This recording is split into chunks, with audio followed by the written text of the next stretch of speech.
You don't have a lagging body part, at least not yet. Most people decide that they've got one way before checking these 3 crucial things, and they're about to waste months or even years chasing a problem that they haven't even diagnosed properly yet. And I spent years making this exact same mistake with my chest, and that's where these 3 checks have come from. So in this video, I'm going to walk you through how to actually diagnose a lagging muscle, how to fix it, and how to know if it's actually working. But none of these even matter until you get the first step right. And almost everybody gets it wrong.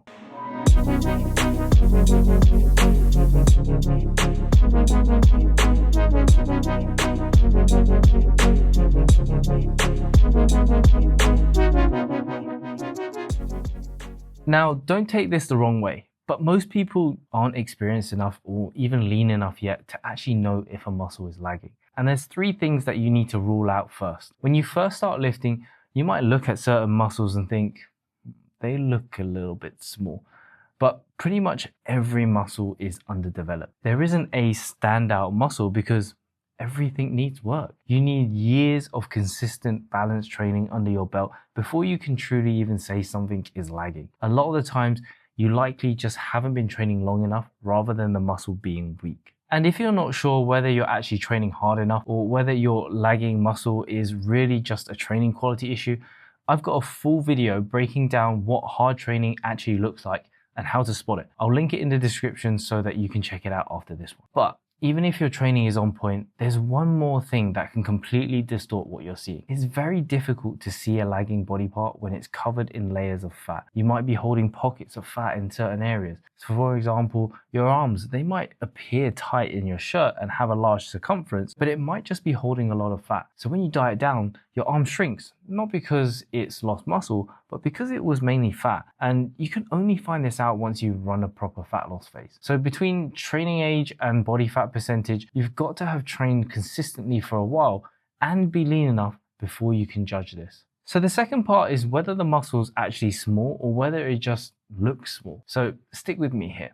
Let's start with posing. Bad posing makes a perfectly good body part look small. And I'm not talking bodybuilding posing here. Everybody poses in the mirror when no one's around. You know, when you tense a certain way and you just look better. But if your posing isn't good, it can make strong body parts look smaller and the weak ones look a bit worse. So if I was to assess my physique square on from the front, my shoulders and back would look small. But when I twist, my waist shrinks and my shoulders appear wider. So posing plays a really big role here. And then tied onto that is genetics. So piggybacking off my waist here, I never trained it. I never did a waist day. It just got big. My joint structure is naturally wider. My knees are thicker. My wrists are thicker. It's just always been that way. Even in stage condition with very, very low body fat, my waist can only go down so far because there's bone there. And why something looks big often comes down to what it's actually being compared to. So a bust can look small next to a plane. And you could have huge shoulders, but if your waist is just as wide, it's going to throw off the whole thing and overshadow how big your shoulders actually are. And bodybuilders call this the X frame. So it might not necessarily be that your muscle's lagging, it's just what that muscle is being compared to. And the third thing is what actually got me, is whether or not you can really even feel the muscle. So for years, I thought that my chest was lagging. I could bench 155 kilos, but I couldn't feel it in my chest. And years of powerlifting made me very, very efficient at moving the bar. Big arch, big leg drive, and the whole setup was built on to lift weight from A to B, not necessarily to feel the muscle.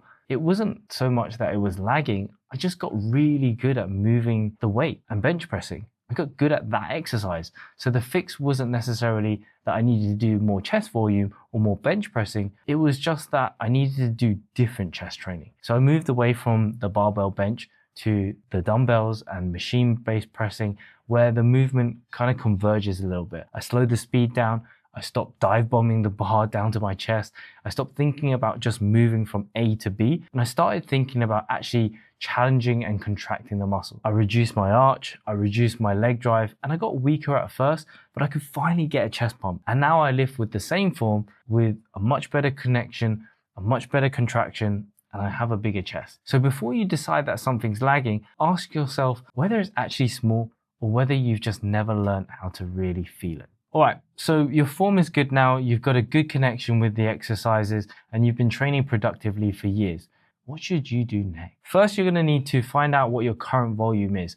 How much are you really doing? Count your sets per muscle group, make sure that you're not counting the warm-ups, only the working sets, and separate the direct sets from the indirect sets. So let's take a look at this example back workout here. So you can see the indirect sets and the direct sets, and it's giving us a total of 13 back sets. So 3 of them are indirect. We've got 3 rear delt sets, 10 total bicep sets, which 4 of them are direct and 6 are indirect. And the research suggests that most people grow somewhere around the 10 to 20 sets per muscle group per week. So if you're running a specialization cycle, you'll want to sit closer to that 20 mark for the muscle that you're prioritizing, or at least something more than what you're currently doing. So if you're not counting your volume, do what I did here, write out your workout, tally it all up first, because you can't add volume intelligently until you already know what you're actually doing. And if you don't have a set program to do that, you're probably already up and down with your volume, so you'd have to fix that first. Second, before you add, you have to subtract.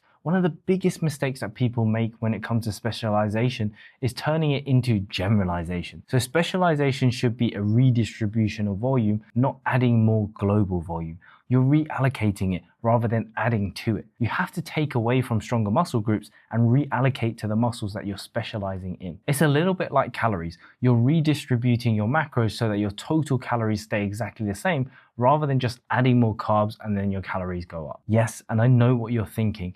What if I lose muscle? But the research shows that it takes way less volume to maintain a muscle than it is to grow it. And typically, a strong body part has a better mind-muscle connection. You're stronger in it as well, and you'll likely enjoy training it more. So you can bring that volume down and it'll most likely still grow. So you can afford to take from there and give it to a weaker point without losing what you've already built. I'd say 90% of people just add more sets when they try to specialize, which then leads to burnout and often getting injured as well. How much more should you actually add? As a general ballpark figure, increasing your volume by 10 to 20% is pretty good. So if you're doing 15 sets a week already, that's around 17 to 18 sets you could probably increase it by. Start with a minimum effective dose, watch what happens, and only add more if growth has stalled. And don't try to specialize in 5 or 6 different body parts at once. That's just generalizing again. Specialization should be focused on 1 or 2 muscles, not this whole long list of muscles. If you try to cover everything, then you're just back to generic training, which is exactly what you were doing before. And final note, order matters. So whatever muscle that you're trying to specialize in, make sure it's the first thing that you train in the week when you are the freshest, and the first muscle that you're going to hit in that workout. You want to save the most amount of energy for the muscles that you're specializing in. So how do you know if any of this is actually working? And a big mistake that people make is not giving it enough time. So I give it a minimum of 3 months before you judge anything visually. And if possible, judge it at the same body fat percentage that you started at, because you'll most likely be in a slight surplus while you specialize. The tape measure is going to give you a slightly bigger reading, but it might be fat rather than being muscle. And being at the same body fat will minimize this. So try to compare like for like. Same body fat, same lighting, and the same poses. You've done the audit, you've done the specialization cycle, you've given it the time, and now what if it's still not working? And you're not really sure if you're seeing real progress or it's something in your training that still needs adjusting. If that's the case, then you probably need someone else to really look at it.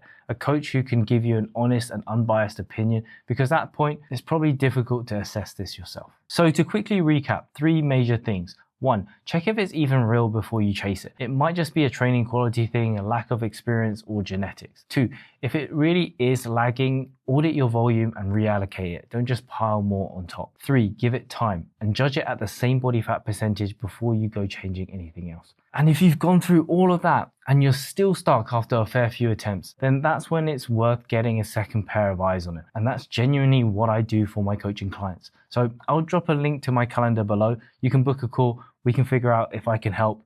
And that's it. If this has helped you out, hit subscribe, drop a like.